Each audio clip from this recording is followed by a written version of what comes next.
안녕하십니까. BOD 시청자 여러분. 외과 전문의 정준우입니다.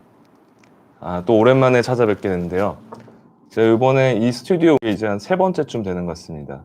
그동안 제가 갑상선 고주파랑 여성형 유방 여유증, 그리고 오늘은 부유방이라고 여러분들께 생소할 수도 있고 또 아시는 분은 아실 수도 있는데요. 그 부유방의 채소 절개 수술이라는 제목 내용에 대해서 여러분들께 설명을 드리려고 합니다. 여러분들께서 부유방이라고 하면은 뭔가 뭐 유방이랑 비슷하겠지 이렇게 생각을 하실 수 있고, 네, 그게 실제로 맞습니다. 또 이제 부유방이라고 하면은 부자가 이제 뭐 부수적이다 이런 뜻인데요. 보통 우리 유방이라고 하면은 가슴에 보통 위치하고 있는데, 이 부유방이라는 것은 가슴 외에 위치에 유방 조직이 존재하는 그런 걸 얘기합니다.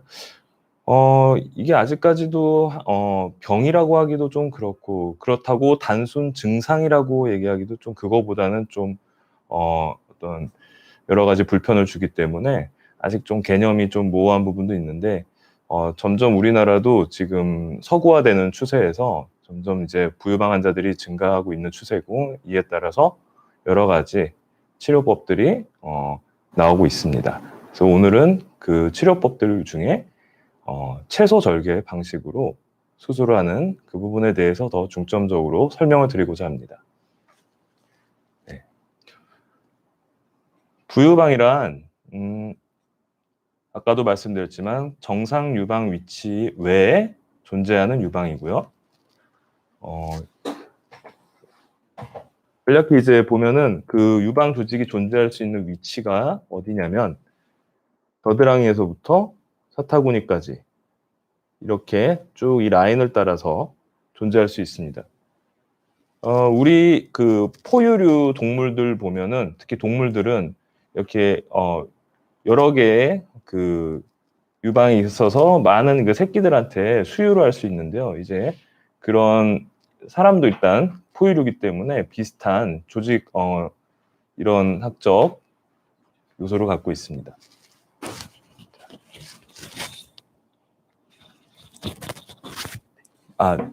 조금 잘 안 들리셨을 것 같은데, 일단 그래서 부유방이라고 하면 일단 얼마만큼 많은 사람들이 부유방을 가지고 있냐, 전체적으로 조사를 해보니까 여성에서는 많게는 한 5에서 6% 정도, 남성에서는 한 3% 정도까지 보고가 되고 있고요. 그러니까 이거는 이제 뭐 전체 인구 중에 그렇게 생각하시면 되겠습니다. 그리고 아까도 말씀드렸지만 위치는 겨드랑이에서부터 사타구니까지. 이게 이제 원래 엄마 뱃속에 있을 때 저희가 정상적으로는 이렇게 겨드랑이부터 사타구니까지 젖선이라는 조직이 발생을 하게 되는데, 이게 이제 보통 한 10주나 11주 정도 되면은 사라져야 돼요. 다른 부위에 있는 건, 가슴 이외에.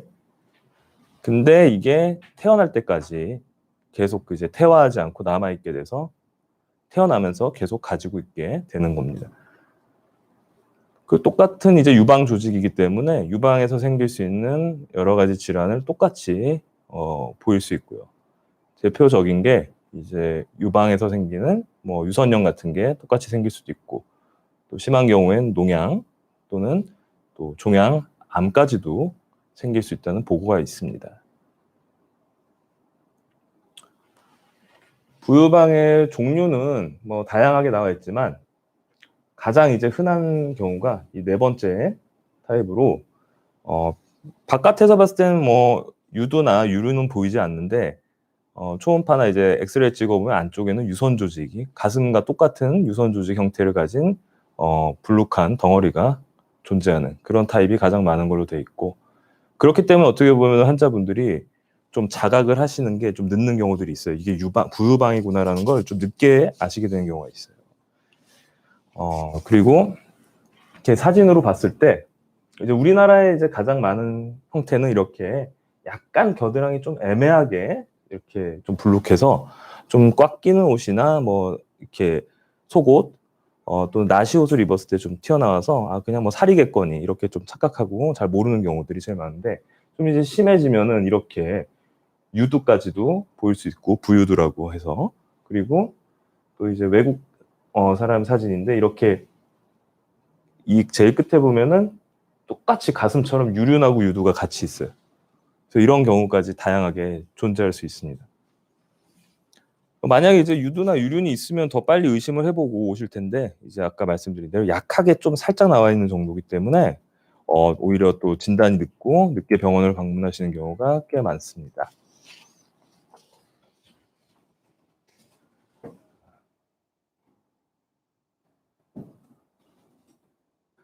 다음으로는 부유방의 증상에 대해서 설명을 좀 드릴 텐데요. 가장 대표적인 증상은, 뭐 증상이라고 하기보다 그냥 겨드랑이 쪽이 항상 살이 좀 많이 붙어 있는 것 같고 불룩했다. 그래서 되게 신경이 많이 쓰였다. 이런 뭐 일단 약간 외모적인 그런 고민을 하는 경우, 그게 가장 많고요.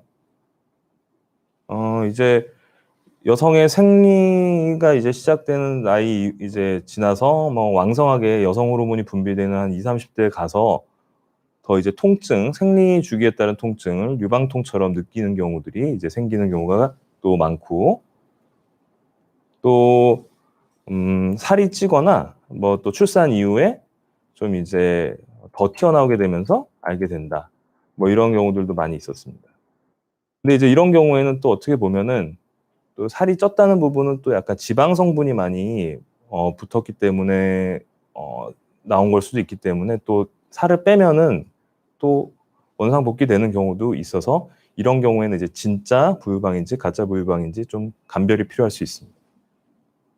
그리고 아까 말씀드린 대로 임신 출산 때 워낙 여성 호르몬 분비가 왕성하기 때문에 그 이후에 더 두드러지면서 나오게 돼서 그때서 알게 되시는 분들이 있고요. 심한 경우에 특히 아까 말씀드린 대로 유선 조직 외에 바깥쪽에 유두, 유륜 이렇게 다 같이 있는 분들은 모유와 똑같은 성분이 같이 분비되는 경우도 있어서 겨드랑이 쪽에서도 뭔가 젖어 나온다, 이렇게까지 증상을 호소하시는 경우가 있습니다. 네. 다음으로는 이제 그래서 이제 병원을 이제 방문하셨을 때 만약 일단 어떤 검사들을 시행을 하는지 한번 보겠습니다.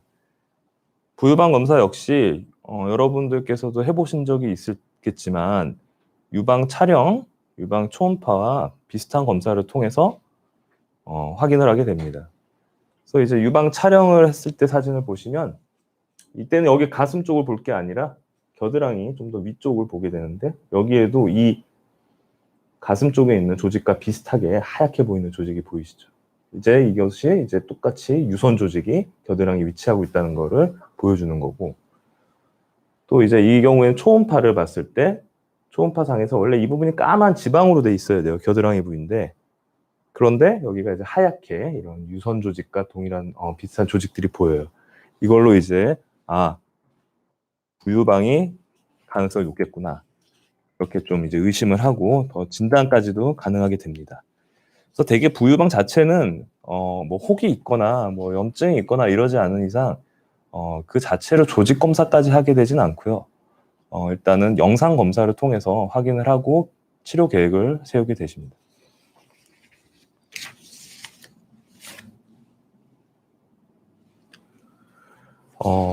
그리고 이제 아까 앞에서 말씀드린 증상 중에 겨드랑이가 통증이 이제 동반되는 경우가 특히 이제 출산 이후 그리고 그럴 때 이제 많이 호소하시는데, 이제 왜 그러냐, 똑같이 유선 조직, 가슴에 있는 유선 조직처럼 여성 호르몬에 반응을 하기 때문에 생리 주기에 똑같이 유방이 아플 때 같이 붓거나 통증을 느끼실 수도 있어요.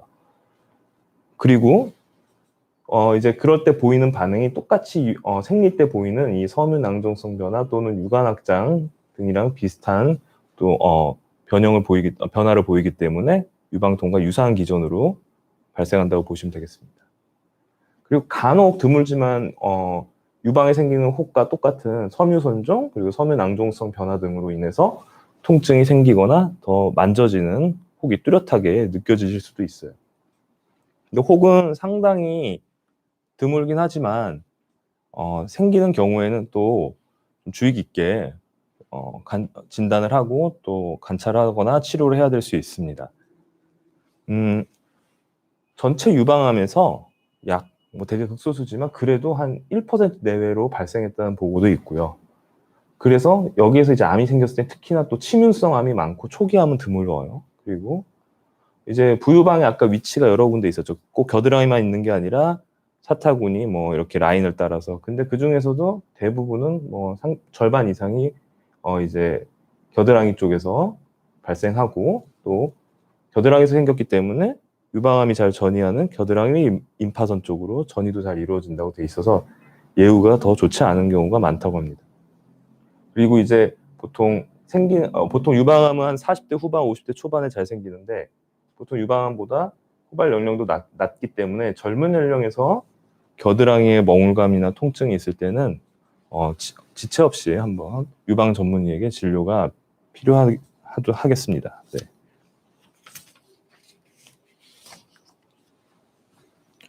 이제 통증의 원인까지 말씀드렸는데요. 이제 부유방은 그럼 이제 치료를 해야 되냐 말아야 되냐 이게 또 이제 고민이 되는 문제인데요.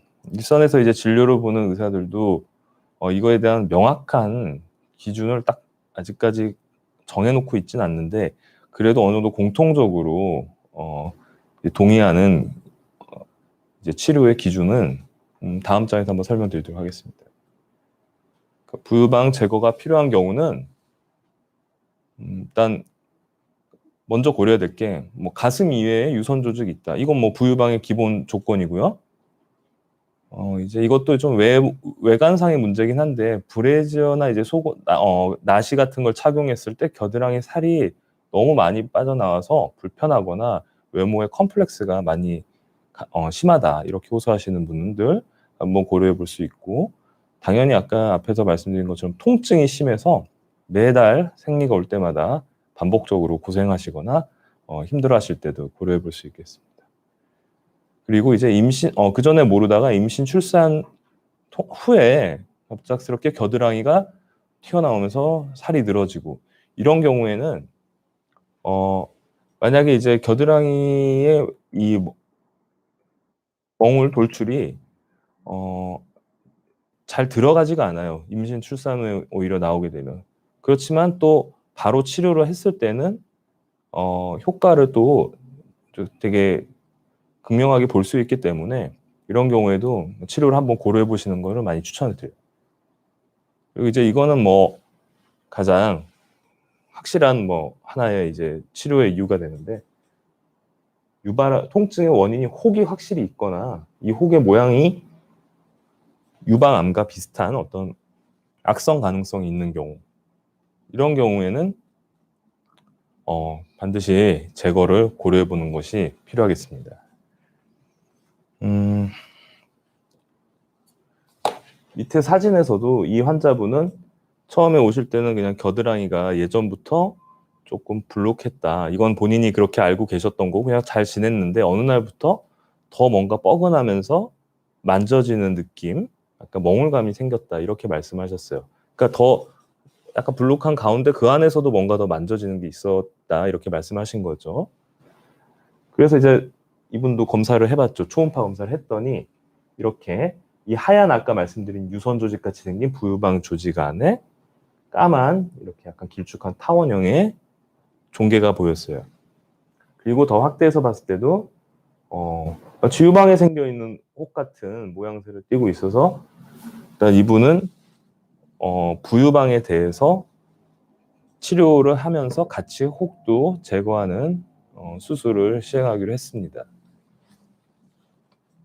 그래서 이분은 이제 결과적으로는 이제 치료를 해서 다행히 섬유선종으로 나왔고 치료 후에는 통증도 없어지고 또 외관상에 겨드랑이 부분에 이제 살이 많았던 것도 많이 빠져서 아주 만족감도 컸고 잘된 케이스고요. 이제 부유방 보통 수술을 할 때 어떤 과정으로 어떻게 준비를 하는지 한번 말씀드리도록 하겠습니다.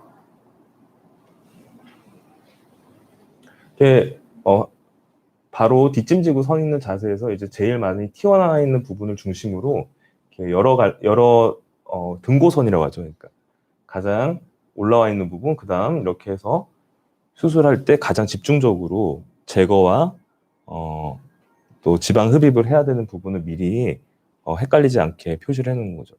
나중에 누웠을 때, 수술하느라 누웠을 때 봤을 때는 서 있을 때랑 다르기 때문에 좀 덜 치료가 된 경우에 다시 자세가 섰을 때는 남아있는 경우가 많기 때문에 서 있는 자세에서 잘 미리 디자인을 해놔야지 나중에 치료 효과가 극대화될 수 있어요. 이렇게 양쪽에서 측면 사진을 통해서도 더 분석하고, 또 혹시 모르는 다른 부위에 조금 더 주변 부위에 좀 더 포함이 안 된 부위가 있는지까지 최종적으로 꼼꼼하게 확인한 후에 수술을 진행하게 됩니다. 그래서 뭐 이제 보통은 이제 수술 방법이 가장 이제 대표적인 거는 겨드랑이에 직접적으로 절개를 한 2cm 정도, 3cm 정도 하고 유선 조직을 제거하면서 지방 흡입을 해서 그 부위를 이제 깨끗하게 흡입을 해서 이제 마무리를 하는 방식을 썼는데, 제가 오늘 설명드릴 것 중에 좀 차별점은 지방 흡입기는 똑같이 뭐 통상적으로 쓰지만 이 맘모톰 결삭기라고 해서 우리가 보통 유방에서 유방혹을 비수술적 좀 태소 절개로 제거하는 기구를 써서 이 유선 조직을 동시에 제거를 하는 거죠. 부유방 조직도 역시 유선 조직이기 때문에 일반 흡입기로는 잘 흡입이 되지 않기 때문에 절개 또는 어떤 좀 더 굵은 날이 있는 기구를 써야 되는데 그걸 맘모톰을 써서 제거를 하는 거죠. 그럼으로써 제가 이제 오늘 주제가 되는 채소 절개의 방식으로 수술을 진행할 수 있는 겁니다. 제가 실제로 수술을 했던 그런 동영상을 간단히 준비를 했는데 보면서 한번 설명드리도록 하겠습니다.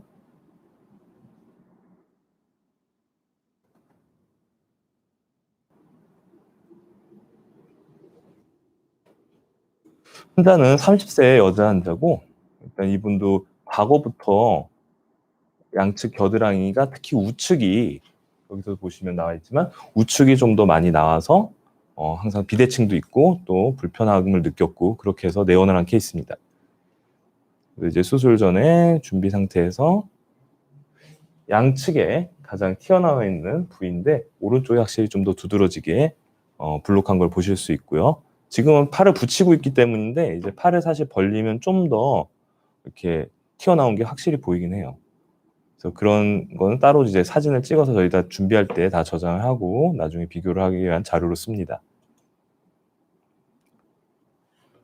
이제 누워있는 상태에서도 아까 말씀드린 대로 이렇게 가장 튀어나온 부위, 유선 조직이 가장 많이 있는 중심 부위를 먼저 표시를 하고 그 주변으로 지방 흡입을 할 영역을 표시를 하고요. 이때 주의할 것이 이 본인의 원래 유방이 있는 부위까지 내려와서는 안 되는 거죠. 그 라인을 지키면서 본인의 가슴 조직과 겨드랑이 쪽에 있는 조직을 잘 구분해서 미리 디자인하고 치료할 때도 참고하도록 해야 되겠습니다. 그래서 먼저 이제 이 소독을 하고 수술포를 다 씌우고 준비한 다음에 마취 용액을 그 지방 흡입과 유선 조직 제거할 부위에 광범위하게 골고루 넣는 것이 일단 중요해요. 수술 중에 또 환자분이 통증이나 통증을 느끼고 움직이시면 또 중간에 혹시라도 불필요하게 손상을 줄 수 있는 게 있기 때문에 준비 단계에서부터 꼼꼼하게 마취 용액을 잘 넣는 게 중요하겠습니다. 그래서 이 가장 튀어나와 있는 이 중심 부위를 부터 해서 주변으로 골고루 전반적으로 이렇게 용액이 흡수될 수 있도록 진행을 하고, 그 용액을 넣은 다음에 그 용액이 골고루 더 스며들 수 있게, 그리고 또 보면 지방 조직도 사이사이에 보면은 섬유 조직이 이렇게 띠처럼 이렇게 막 여러 갈래로 갈라져 있어서 질기게 또 이렇게 저항을 주는 구간이 있어요. 그런 것들이 또 남아있으면 지방 흡입이 잘 안 되거나 불안전하게 되기 때문에 그런 것도 이렇게 용액을 흡수시킬 때 이 캐뉼라를 통해서 미리 다 많이 느슨하게 만들어 놓는 게 또 중요한 작업이 되겠습니다. 그리고 이제 그 다음에 어느 정도 이제 용액이 잘 들어갔고 환자분이 이제 감각이 좀 확실히 이제 반응이 좀 떨어지면은 그때부터 이제 우리 아까 앞에 보였던 마모톰 기계인데요.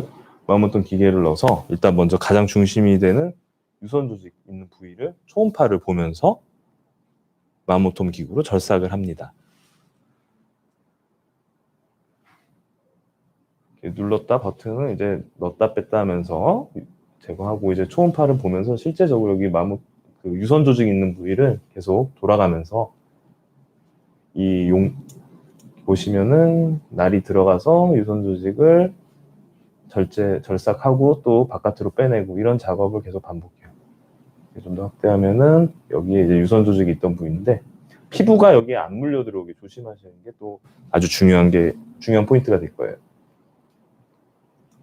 그래서 이렇게 유선 조직을 제거를 좀 하고 나서 어느 정도 제거가 됐다 싶으면은 지방 흡입기를 이제 넣어서 주변에 이제 남은 지방 조직을 광범위하게 이제 흡입하고 가장 이제 피부까지 최대한 얇게 흡입을 한 다음에 마무리를 하게 되는 건데요.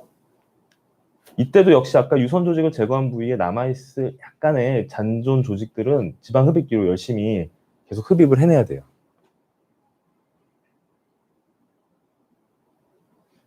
점점점 이제 얇아지게 피부 쪽에 가까우면 이제 피부를 얇게 들어올리면서 남은 이제 조직을 조금씩 이제 흡입을 한 다음에 마지막으로 다시 한번 마모톰 기구로 남아있을 약간 의심되는 유선 조직 있는 부위를 절제해냅니다.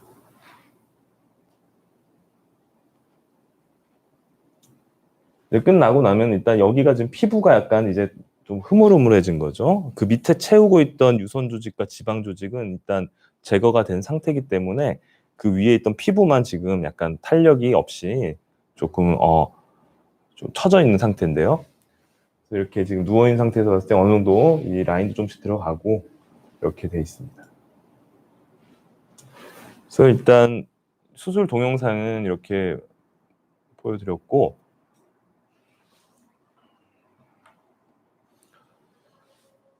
또 이제 이분이 이제 수술하고 나서 수술 바로 직전 그리고 수술하고 나서 일주일 만에 왔는데도 뭐 상당히 멍도 안 들고 어느 정도 양쪽에 이 들어가 있는 게 보일 정도로 잘 수술이 되셨어요. 그리고 나중에 흉터 사진도 보여드릴 텐데 보통은 이제 흉터가 한 2-3cm 정도는 최소한 나게 되는데 이분 한 5mm에서 한 7mm 정도 되는 상처로만 남아서 거의 보이지가 않더라고요. 그리고 이제 환자분들은 보통 이제 그 수술 후에 이렇게 그냥 바로 일상복만 입고 지내시면은 이 수술했던 부위에 피부나 이런 부분들이 탄력이 계속 없는 상태로 그냥 방치되기 때문에 나중에 최종적으로는 유선 조직이 없어졌는데도 상당히 모양이 안 예쁘거나 이렇게 계속 남아있는 것처럼 보이게 될 수가 있어서 압박복이라는 거를 한 달간은 최소한 착용하시게 돼요. 그래야지 그 유선 조직이 빠진 그 부위의 피부를 그 밑에 있는 다시 그 피하 조직과 유착을 시킴으로써 날렵하고 이제 슬림한 라인을 만들어낼 수 있는 거죠. 그래서 환자분들이 잘 되신 분들은 보통 6개월째 뵙자고 해도 안 오세요. 6개월째는 그냥 뭐 이제 뭐 본인께서도 뭐 더 불편한 것도 없고 괜찮다 만족이 되시니까 그냥 거의 방문을 안 하시더라고요. 그래서 다음 페이지에서 한번 상처 쪽에 대한 사진을 한번 비교해 보여드릴게요. 보통은 이게 가장 일반적인 흉터예요. 한 2cm, 3cm 정도. 이거는 뭐 흔하진 않은데 이제 정말 유선 조직이 크고 피부 늘어짐도 심해서 유선 조직과 피부를 광범위하게 절제했을 경우에 이렇게 흉터가 뭐 7, 8cm에서 크게 10cm까지 나올 수도 있는데 이제 이런 거와 대조적으로 저희가 이제 아까 말씀드린 대로 마모톰을 이용했을 때는 지금 벌써 이게 한 달 정도도 안 돼서 온 건데 오른쪽은 살짝 뿔그스름하게 보이고 왼쪽은 뭐 저도 잘 못 찾을 정도로 잘 안 보이시더라고요. 그래서 채소 절개로 해서 더 이제 흉터 부분도 남지 않아서 더 이제 겨드랑이 부위도 더 자신 있게 노출하실 수 있고 또 상처의 어떤 부작용도 최소화시킬 수 있고 이런 이제 장점들을 이제 많이 활용하는 거죠.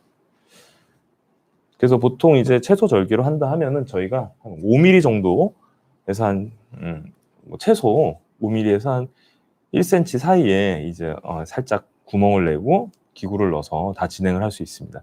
일반 절개법은 보통 한 뭐 2-3cm에서 길면은 뭐 크게 되면 한 뭐 7-8cm 정도까지 나올 수 있고요. 그리고 이제 환자분들께서 뭐 그 수술 후에 주의하셔야 되는 거는 이제 각 뭐 개별 이제 병원마다 다 유의사항을 이제 안내문으로 드릴 텐데요. 이제 뭐 대개의 경우에는 수술 후에 합병증이 생기지 않으면은 크게 뭐 주의하실 거나 뭐 그런 처치할 건 없습니다. 예, 이제 뭐 샤워는 언제 하면 되고 뭐 이런 것들인데 대부분 1주일 정도만 잘 상처 부위를 보호하시면은 1주일 지나서부터는 그냥 간단한 샤워 같은 거 가능하시고, 운동 같은 거는 좀 스트레칭이나 이렇게 좀 무리가 안 되는 거, 큰 근력이 쓰이지 않는 거는 한 1-2주 정도 후부터도 큰 멍이 들거나 큰 뻐근함을 느끼지 않는다면 조금씩 하셔도 돼요. 근데 이제 뭐 멍이 많이 들었거나 뭐 혈종이 생긴 적이 있거나 이러신 분들은 조금 더 기다렸다가 시작을 하시는 게 좋고, 대개 그렇게 해서 한 달 정도 지나시면은 웬만한 운동이나 뭐 활동은 다 가능하시다고 설명드리고 있습니다.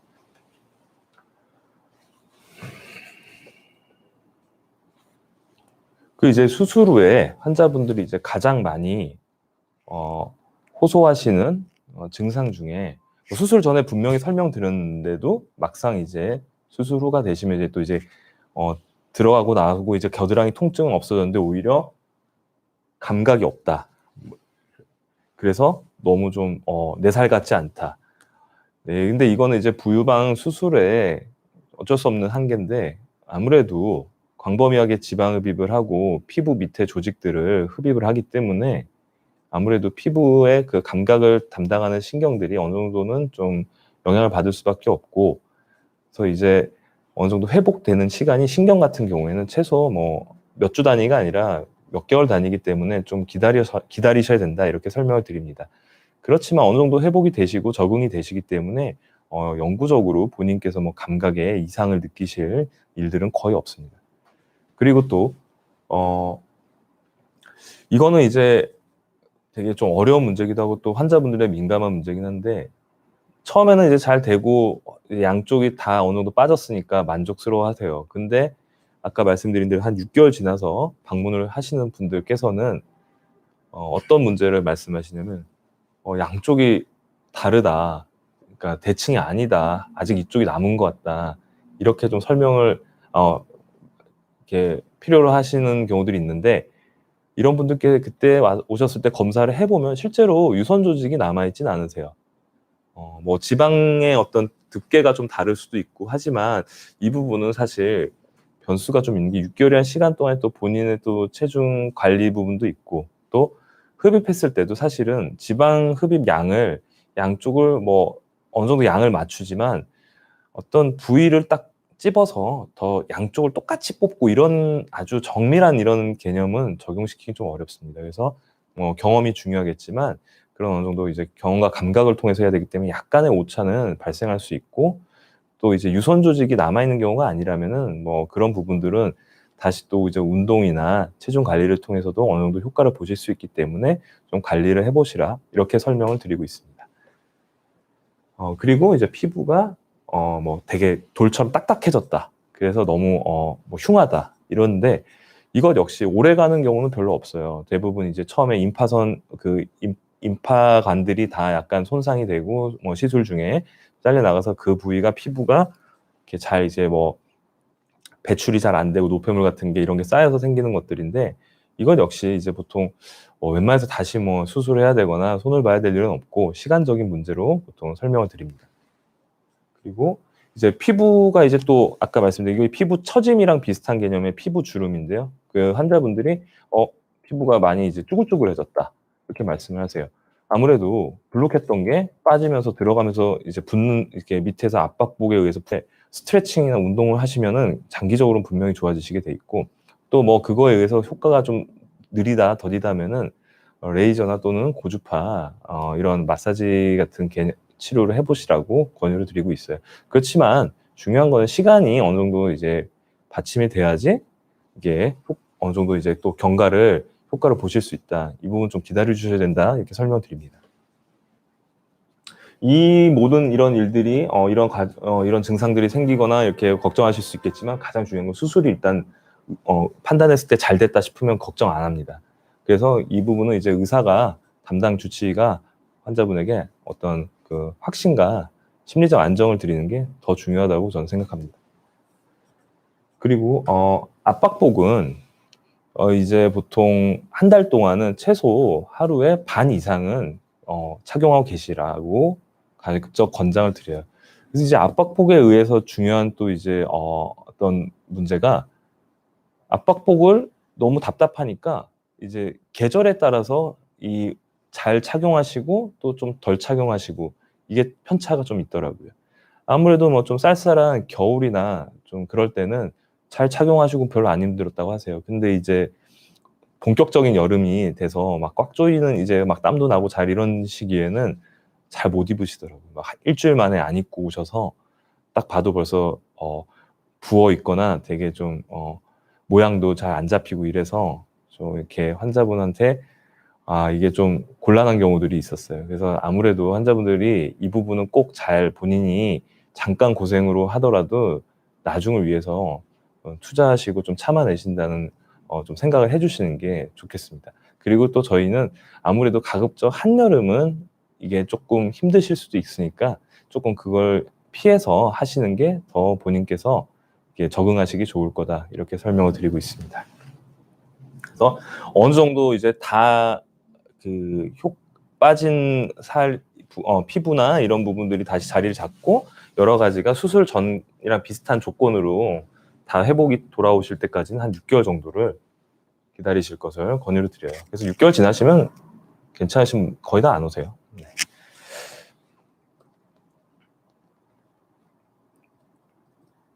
그래서 수술 후에 바로 이제 부작용이라고 할 때 바로 수술 직후에 생기는 부작용만 아니면은 크게 걱정하실 일들은 잘 생기진 않습니다. 이제 수술하고 나서 가장 큰 문제가 될 수 있는 건 역시나 출혈, 그리고 또 뭐 이제 개별적이지만 환자분들이 주관적이지만 그래도 통증, 그리고 상처 부위에 염증이나 감염, 또 이제 흉터가 켈로이드성이나 비유성 흉터가 좀 생기시는 분들 이런 게 있을 수 있고요. 그래서 이제 그런 자리에 피가 고이거나 물이 고이거나, 그리고 아까도 말씀드렸지만 대칭이 좀 안 맞는 경우. 그렇지만 이건 아까 제가 말씀드린 대로 시술이 잘 됐다는 어떤 의사의 확신이 있다면은 크게 걱정하실 필요 없이 기다려 보시면 분명히 본인도 만족하시는 시기가 오실 거예요. 그리고 마지막으로 감각 저하. 이거는 이제 부작용이라고 얘기하기 좀 어려운 게 이제 어쩔 수 없는 수술 후의 생리적인 변화 이런 쪽으로 좀 이해를 해주시고 이것도 역시 시간이 좀 필요하긴 하지만 결국에는 어느 정도 돌아오고 적응하시게 된다. 이렇게 이해하시면 됩니다. 그래도 그런 확률을 좀 줄인다는 의미에서는 채소 절개 방식이 그래도 조금은 더 도움이 되지 않을까. 어차피 뭐 채소 절개를 하더라도 아래쪽에서는 여러 광범위한 부위를 시술을 하기 때문에 어느 정도 감각에 영향을 당연히 줄 수밖에 없지만 그래도 흉터가 작을수록 본인이 느끼시는 불편감이나 이런 거에 대한 심리적인 어느 정도 불안감이 덜하기 때문에 조금이라도 도움이 되지 않을까 그렇게 생각하고 있습니다. 그래서 이제 실제로 이렇게 뭐 수술을 하셨던 사례들을 이렇게 보면은 이게 거의 다 한 달 이내에 다 찍은 사진들이에요. 그래서 이제 보면은 이제 불룩했던 부분이 바로 이렇게 사라지면서 겨드랑이 주름들이 다 잘 보이기 시작해요. 이걸 통해서 어느 정도 이제 시술이 잘 정확하게 이루어졌다 이렇게 판단할 수 있고요. 그래서 특히 이런 분들은 이렇게 밑으로 되게 몸은 마르신 분인데 이런 것 때문에 참 컴플렉스가 심했는데 이렇게 접히는 살도 다 빠지고 약간의 붓기는 있지만 뭐 이건 걱정하실 필요 없고 그래서 이렇게 만족감들이 되게 큰 시술입니다. 그리고 큰 뭐 경과가 어렵거나 회복을 많이 요하는 시술은 아니기 때문에 큰 부담을 안 가지셔도 된다고 이제 본인들이 처음에 걱정했던 거 위에 나중에 이제 지나서 얘기하면 다들 너무 처음에는 많이 겁내고 걱정했다 이렇게 편하게 또 이제 뒤돌아보면서 얘기를 하시더라고요. 그래서 일단은 오늘 준비한 자료 채소절개법, 부유방 수술에 대해서는 일단 제가 준비한 자료는 여기까지고, 제가 중간에 예전에 갔을 때는 중간중간 질문도 받고 이렇게 바로 이렇게 응답도 해드리면서 했는데, 오늘은 바로 그냥 쭉 한 번에 이어서 쭉 끝까지 일단 먼저 설명을 드리는 시간을 가졌어요. 그래서 이제 지금부터 좀 궁금하셨던 거 질문 주시면 제가 최대한 시간 되는 데까지 성실껏 답변 드리도록 하겠습니다. 먼저 제일 질문 먼저 주신 분께서 부유방은 겨드랑이 절개로 하나요? 친구가 부유방인지 종양인지 걱정하더라고요. 이렇게 말씀을 주셨는데요. 질문 주셨는데, 네, 부유방은 뭐 특별한 사유가 없다면, 뭐 특별한 사유가 없이 그냥 거의 다 겨드랑이 쪽으로 절개를 하신다고 보면 돼요. 가장 흉터를 가리기도 좋고 접근하기도 좋고, 워낙 겨드랑이 쪽이 실제 부유방 위치이기 때문에 절개를 겨드랑이 쪽으로 하시게 되고요. 부유방인지 종양인지 걱정하신다. 네, 이게 좀 이제 본인께서 판단하시기는 어렵죠. 일단 기본적으로 부유방이 있고 그 안에 다른 혹이 있는 건지, 아니면 부유방과 별도의 겨드랑이에 생긴 다른 계통의 종양 혹인지를 구별을 해야 될 필요가 있고요. 이것 역시 일단 초음파 검사를 통해서 필요하면 뭐 조직 검사까지도 하실 수 있겠지만 진료를 받아보셔야 될 것 같아요. 네. 그 다음에는 꽃길만 걷는다님이 주신 질문인데요. 겨드랑이로 모유가 나오면 부유방이 그쪽으로 생길 수 있나요? 네. 이게 이제 충분히 그럴 수 있는데 순서가 바뀌었죠. 부유방이 먼저 생겨 있고 그쪽을 통해서 부유방에서 만들어진 모유가 관을 타고 바깥으로까지 나오시게 된 그런 걸 이제 말씀하시는 것 같은데, 예, 순서가 부유방이 먼저 있고 그래서 모유가 나온다, 이렇게 이해를 하시면 되겠습니다. 베라베라님, 재밌는 질문인데요. 부유방 지방을 원래 유방 쪽으로 보낼 수는 없나요? 부유방 지방이라면은 이제 부유방이 지방이다 이렇게 말씀하시는 진성 부유방이 아니라 가성 부유방이겠죠. 그렇다면 그래서 유방 쪽으로 보낸다는 게 뭐 정확히 어떤 의미인지 제가 약간 좀 파악이 어려운데, 유방 쪽으로 보내기는 사실상 어쨌든 지방 조직은 일종의 그 위치, 그 자리에서 다른 주변 조직과 또 같이 연결돼 있고 붙어 있기 때문에 보내는 건 아니고 이제 뭐 이식 개념인데, 굳이 부유방 지방을 유방 쪽으로 이식을 한다? 뭐 유방에 지방 이식을 한다는 뭐 그런 목적이신다면 뭐 해볼 수는 있겠지만, 유방 쪽에 지방 이식을 할 때는 제가 알기로는 부유방이나 뭐 겨드랑이 지방을 쓸 이유가 없습니다. 뭐 보통 허벅지나 뭐 복부나 이런 데서 지방을 활용해도 충분히 오히려 더 충분한 양을 뽑아서 잘 이렇게 이식을 할 수 있기 때문에 그렇게 하고 있는 것으로 알고 있습니다. 베이먼트님 질문인데요. 부유방이 발달한 사람은 폐경이 일찍 오나요? 그거는 그렇게 연관성을 얘기하기는 어렵습니다. 뭐 부유방이 있으시다고 해서 폐경이 일찍 올 이유는 없는 걸로 저는 알고 있고, 부유방이 발달한 사람 이런 이제 의미에는 이제 일단 부유방은 대부분 선천적이기 때문에 부유방을 원래 가지고 계셨을 텐데, 더 두드러지거나 증상이 있으신 분들은 어느 정도 여성 호르몬이 활발하거나 더 이제 여성 호르몬에 민감한 체질이라고 이렇게 이해하시면 될 것 같습니다. 그렇지만 그게 폐경을 일찍 유발한다는 그렇게 연관관계는 짓지 않으셔도 될 것 같습니다. 오늘 밤 주인공님, 예, 왜 이렇게 오랜만에 나오셨냐고요? 예, 죄송합니다. 예, 더 자주 찾아뵙는 시간 가지도록 하겠습니다. 그럼 그 오늘 밤 주인공님이 또 주신 질문인데, 사람도 강아지처럼 유선이 사타구니까지 발달되어 있다고 하는데, 그런 유선이 발현되면 정상 부위에도 유방이 나타날 수 있나요? 네, 그렇다는 얘기죠. 아까 제가 처음에 설명드렸지만 태아 때 어머니 뱃속에 있을 때 똑같이 겨드랑이부터 사타구니까지 젖선 조직이 있다가 태아기를 이제 거쳐서 이제 우리가 출생할 때쯤 되면은 겨드랑이나 사타구니 좀 없어지고 가슴만 남는데, 그게 남아있는 분들이 부유방을 가지고 태어나시게 된다는 거니까 청산부위 외에도 유방이 나타날 수 있는 거죠. 뭐 다른 포유류 동물처럼. 네.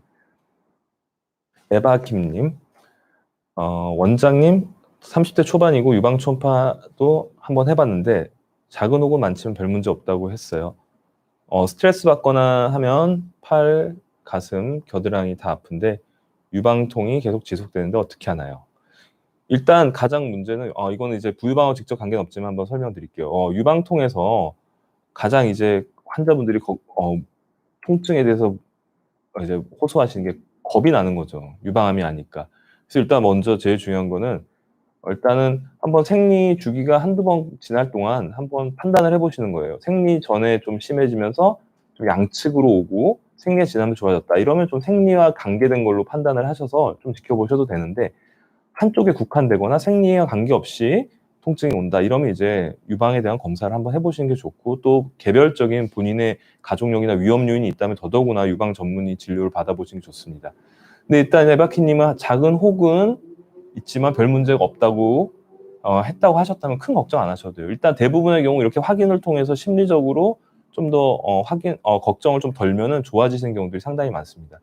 그렇지만 이제 보통 또 유방이 아닌 다른 그 원인에 의해서 유방의 통증을 느끼는 것처럼 약간 혼동하신 경우가 있기 때문에 그 부분에 대해서는 조금 더 경험 있는 유방 전문의의 좀 진료를 받아보시고 다른 또 필요한 타과 진료도 받아보실 필요는 있겠어요. 시나모님, 작년에 유방암 수술을 받았는데 수술 받은 쪽에 부유방이 있어서 7월 유방 재건 수술할 때 부유방 제거하려고 합니다. 이런 경우 겨드랑이 부분 따로 절개를 하는지 궁금합니다. 유방암 수술을 받으셨으면 아무래도 겨드랑이 임파선 쪽 절제를 하시느라고 아마 겨드랑이 쪽에 아마 절개가 좀 있으실 가능성이 높거나 아니면 그 주변에라도 절개선이 있으실 것 같은데 아무래도 수술하는 집도의께서 아무래도 가급적 그 새로운 절개선보다는 기존 절개선 이용해 주실 가능성이 높습니다. 불가능할 때는 조금 따로 절개를 할 수 있겠지만 일반적인 외과 의들은 일단 절개선이 있는 경우는 가급적 기존 절개선 활용하는 경우가 많습니다. 네. 딸기80님, 네.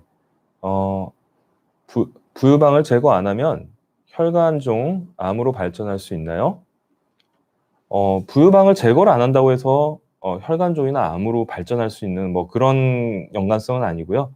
부유방 안에 있는 혹이 있을 때 혹에 대한 정확한 검사가 이루어져서 그 혹이 어떤 위험 요인을 가지고 있는지 이런 것들은 꼭 판단을 해볼 필요는 있겠습니다. 미나님, 여성형 유방 수술은 흉이 많이 남나요? 이거 남성분이신 것 같은데요. 제가 저번에 나와서도 남성분들의 여성형 유방 채소 절개 수술을 똑같은 이제 맘모톰을 이용한 방식으로 설명을 드렸는데요. 어느 정도 흉터는 남는 게 일반적이세요. 여성형 유방은 좀 더 남성분들은 이제 어쨌든 가슴 위치에 유방이 있는 그런 상태이기 때문에 여유증은 어느 정도 가슴 정면에 유륜이나 이런 쪽을 통해서 절개를 해야 되는데 유선 조직의 양이 많지 않거나 국한적일 때는 방금 설명드린 맘모톰을 이용해서 조그마한 구멍으로 제거를 하고 지방 흡입을 통해서 윤곽을 만드는 걸로 충분히 가능하실 수도 있습니다. 이런 경우 이제 정확한 이제 미리 사전 검사를 통해서 정확하게 어느 정도 양인지 유선 조직의 양이 있는지를 판단해야 되기 때문에 진료를 받아보시고 상담을 해보셔야 될 것 같습니다. 힐링 아카이브님, 부유방이 아니라 겨드랑이에만 살이 3겹 정도 겹치는데요. 지방 흡입했는데 전혀 달라지진 않더라고요. 지방보다는 주름이라고 병원에서 말하던데 방법이 없을까요? 이제 저런 경우에는 사실 이제 피부의 문제, 그런 부분들이 피부랑 피부를 잡아주는 어떤 이제 연부 조직이 뭔가 좀 유기적으로 조화를 못 이루셔서 그런 것 같은데 이제 이 방법은 사실상 부유방 같은 접근이 아니기 때문에 판단하기 좀 어려운데 부유방은 그래도 어느 정도 다른 이유가 더 많이 있고 좀 놔뒀을 때 또 위험 요인도 있을 수 있기 때문에 제거를 하지만 단순 저거는 이제 좀 미용적인 영역도 있기 때문에 어느 정도 이제 좀 그쪽 계통의 전문이랑 한번 상담을 해보시는 게 좋을 것 같습니다. 네. 꽃길만 걷는다님, 모유 어느 부위에서 주는 것까지 보셨어요? 제가 본 적은 없는 것 같고요. 일단 그 환자분 중에서 겨드랑이 쪽에서 이제 모유 같이 나온다 해서 그런 분들은 여러 분 봤는데, 그걸 그 부위에서 수유를 하셨다는 얘기는 없어요. 본인께서 그게 이제 모유인지 정확한 걸 모르고 계시고, 또 이제 걱정돼서 그거를 당연히 아기에게 수유하지는 보통 않으시겠죠. 그래서 대부분 그냥 모유가 분비가 되더라도 그 부분은 본인 스스로 그냥 뭐 거즈나 이런 걸 받쳐놓고 그냥 자꾸 닦아내시고 이렇게 하고 오시더라고요. 그냥 어느 정도 정상적인 수유만 하셨던 걸로 저는 기억하고 있습니다. 그리고 아까 여기 또 질문 중에 이제 제일 저도 많이 들었던 질문 중에 하나인데요. 수술 후에 골프는 언제부터 가능한가요? 그래서 많이 물어보세요. 여성분들 중에서도 이제 골프 치시는 분들이 많다 보니까 수술 후에 골프는 보통은 뭐 크게 멍이나 뭐 어떤 혈종 같은 게 생기지 않았다면은 한 2주 정도부터는 조금씩 연습 스윙을 해보시라고 해요. 그리고 한 달 지나시면은 뭐 어느 정도는 제약이 없다고 보고 굳이 제한을 하진 않습니다. 그렇지만 충분히 사전에 어떤 기초 준비 운동이나 좀 스트레칭들을 충분히 해놓고 가셔서 하시는 게 아무래도 그 부위에 좀 무리를 덜 줄 수 있겠죠. 상처 자체는 채소절개법으로 했을 땐 특히나 뭐 터지거나 뭐 이런 상처가 벌어질 위험이 아예 없기 때문에 더더구나 뭐 그런 걱정은 안 하셔도 돼요. 그리고 대부분은 이제 피부 봉합이 좀 더 이제 그 안쪽에서 녹는 실을 써서 좀 더 이제 내구성이 오래 유지되게끔 한 달 이상 녹는 실이 유지되기 때문에 그렇게 뭐 웬만한 충격에는 쉽게 벌어지진 않습니다. 그리고 또 본인께서 좀 통증이 있기 때문에 그거에 맞춰서 조금씩 적응해 나가시면은 큰 무리 없이 일상생활로 적응하시고 충분히 또 원하시는 운동도 다 하실 수 있을 겁니다. 네. 질문들 많이 주셨고, 또 저도 또 이렇게 질문 주신 거 생각하면서 또 답변 드리다 보니까 저도 또 많이 정리가 되고 공부가 됐는데요. 네. 그래서 오늘 이제 제가 부유방 채소절개 수술 설명드리면서 다시 한번 이제 마지막으로 좀 몇 가지 설명드리고 싶은 게, 요약하자면 부유방 자체는 아직까지 완전히 뭐 질환이라고 얘기하기엔 조금 어려운 부분도 있고요. 실제로도 환자분들께서 뭐 개별 보험이나 이런 데서 예전에 드신 분들은 어떤 뭐 선천성 이런 부분으로 범주로 분류가 돼서 질환으로 인정을 못 받거나 여기서 보상을 못 받으시는 경우도 간간히 있고 했어요. 그래서 이제 이게 참 아직 그런 좀 문제들도 있고 해서 안타까운 부분도 있는데, 그렇지만 이제 통증을 유발하고 또 외관상에 자꾸 고민으로 인해서 컴플렉스나 심리적 위축을 일으킨다면 이것은 현실적으로는 질환으로 봐야 된다고 생각을 합니다. 그렇기 때문에 그냥 원래 그랬으니까 뭐 지내봐야지 이러지 마시고 한번 전문의와 상담을 통해서 한번 더 이제 전문적인 얘기를 들어서 한번 판단해 보시는 게 좋을 것 같아요. 그리고 또 이제 제가 병원을 하면서 유방통 환자분들 중에 상당히 많은 분들이 겨드랑이 불편감도 많이 동반해 있는 경우들도 많아요. 그런데 겨드랑이 통증이 있다고 해서 찾아오시는 분들 중에 열에 한 두세 분 정도는 부유방이 있으신 것 같아요. 제가 뭐 또 많이 이렇게 그런 분들 봤는지 모르겠지만, 그런 정도로 부유방은 꽤 많이 있는데 본인이 자각하지 못하는 경우가 상당히 많기 때문에, 굳이 뭐 자각 증상이 없으신 분들까지 뭐 다 치료를 하고 이래야 될 필요는 없지만, 그럴 정도로 이제 흔히 많이 있기 때문에 겨드랑이가 불편하실 때는 한 번쯤은 부유방도 의심을 해보시고 전문의 또 상담 받아보시는 게 좀 좋고요. 또 치료가 필요하시다는 얘기를 들으면은 아무래도 이제 치료는 그렇게 막 많은 뭐 수술과 다르게 뭐 그렇게 막 큰 상처가 나고 이런 경우 별로 없고, 대부분 조그만 상처를 통해서 다 치료가 되기 때문에 너무 부담스러워하실 필요는 없습니다. 그리고 또 오히려 좀 더 피부 탄력이나 회복력이 좋을 때 수술을 하심으로써 좀 더 만족스러운 결과를 얻으실 가능성도 높기 때문에 적극적으로 한번 고려해 보셔도 좋겠습니다. 우리나라 여성분들이 예전보다 더 이제 좀 성숙되는 시기도 빠르고 서구화되는 좀 식생활과 체형 등으로 인해서 젊은 분들이 또 많이 이렇게 자꾸 좀 경험하고 계시는 게 부유방인데요. 부유방도 하나의 어떻게 보면은 본인의 그 유방과 같은 존재라고 생각을 하시고 좀 더 정확한 그러니까 증상에 대한 평가와 진료를 받으시면서 또 관리도 하시고 필요하면 치료까지도 잘 받으시는 것이 좋을 것 같습니다. 그리고 마지막 질문 하나만 더 이제 받아들이고 마무리할 텐데요. 그 마취는 어떻게 하나요? 천식이 있어서 마취가 무서워서요.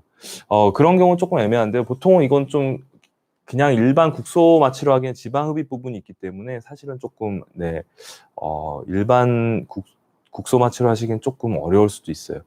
그렇다면 일단 부유방만 제거를 한다 하면은 그냥 일반 국소 마취로 하실 수도 있지만 지방 흡입을 통해서 좀 더 광범위하게 라인까지 다 좀 이렇게 예쁘게 다듬을 생각이 있으시다면 아무래도 뭐 마취 전문의가 있는 상태에서 마취를 해서 치료를 받으시면 될 것 같습니다.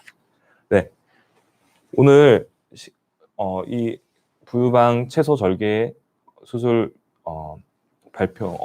방송을 끝까지 지켜봐 주시고 또 좋은 질문 해주신 시청자분들 대단히 감사드리고 다음에도 또 기회가 되면 좋은 정보를 가지고 찾아뵙도록 하겠습니다. 여러분 저녁 늦게까지 시청해 주셔서 감사합니다. 안녕히 계십시오.